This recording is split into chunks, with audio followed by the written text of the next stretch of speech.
أعوذ بالله من الشيطان الرجيم بسم الله الرحمن الرحيم ألم تريت نقولي للذي هكستا حاجة بحث وكو إبراهيم دا إبراهيم عليه السلام سرا في ربه فبارد رب ددكي أن آتاه الله دا چل تلا ورکڑی ودتا الملك بادشاهی او دا سڑے سوکو دا نمرود بن کنعانو فکار خدا و چل تلا ول بادشاهی ورکڑی و او دا اللہ تعالی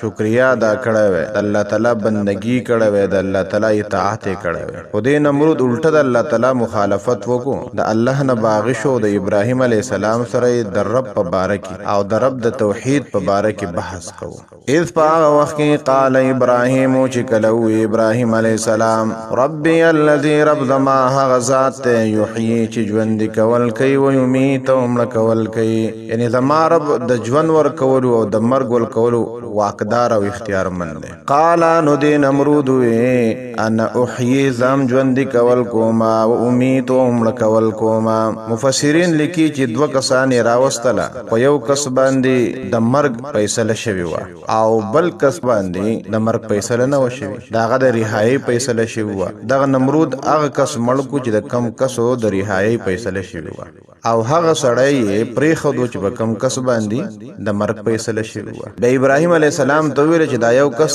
چې کم مړو معنا دا چې بد باندې د مرګ فیصله شوی و، ګور ما مړ نه کو نو ژوند دی کو، او دا کم کسو چې بد باندې د مرګ فیصله نه و شوی بلکې د ازادۍ فیصله شوی دا چې د ازادۍ او د جیل نه بریها کی د ما مړ کو نو د ژوند دی نو ژوند دی مړ کو او مړ می ژوند دی کو. قال نو فرمال ابراهیم و ابراهیم علیہ السلام فإن الله پس بشک اللہ تعالی یاتی بالشمس راخ جین ور من المشرق د مشرقنا فات بها تیرا وخ جوا من المغرب د مغربنا فبهتان حیران شلو الذي غسل کفر چ کفر کړو، یعنی نمرود حیران پات شو د دې سوال جواب سره نو. والله الله تعالی لا يهدي القوم الظالمين، توفیق د هدایت نور کئی قوم ظالم تا. او کالذی تنگوری اغکستا مرہ چی تیر شولو علا قریتن پیو علاقہ باندی وحی خاویتن او دا علاقہ را پریوتی وا دا کلی را پریوتی والا عروشیها سرد خپل چتونو زلزل پر آغلی و طول کلی را غرده دلیو کورون را غرده دلیو چتونو سرا. قالا ندو ایلا علماء مپسرین لکی چی دا حضرت عزیر علیہ السلام. قال عزیر علیہ السلام ویل انا پکم طریق بانی یحیی هذه الله ژوند کوي با د علاقه او د دې علاقې د خلق الله تعالی بعد موتها پس د مرګ د دې علاقې نه، یعنی پس د مرګ د دې علاقې د خلقنا. فاماته الله الله تعالی مړ کو دلرا 100 عام سلکالا ثم بعثه او بیا را پورته کو ژوند کو. قال الله تعالی فرمایل کم لبثت تاسمر وخت کو اے عزیر علیہ السلام. قال نو عزیر علیہ السلام ویلا لبستو ما وختیر کو یومن پورا ورزو او بعض یوم یا دور دی سہیسا. قال اللہ تعالی فرمال بل لبست بلکتا خو وختیر کو 100 عام سلکالا فانظروا گور الى طعامک خپل خوراک تدی و شرابک او خپل سکاک تدی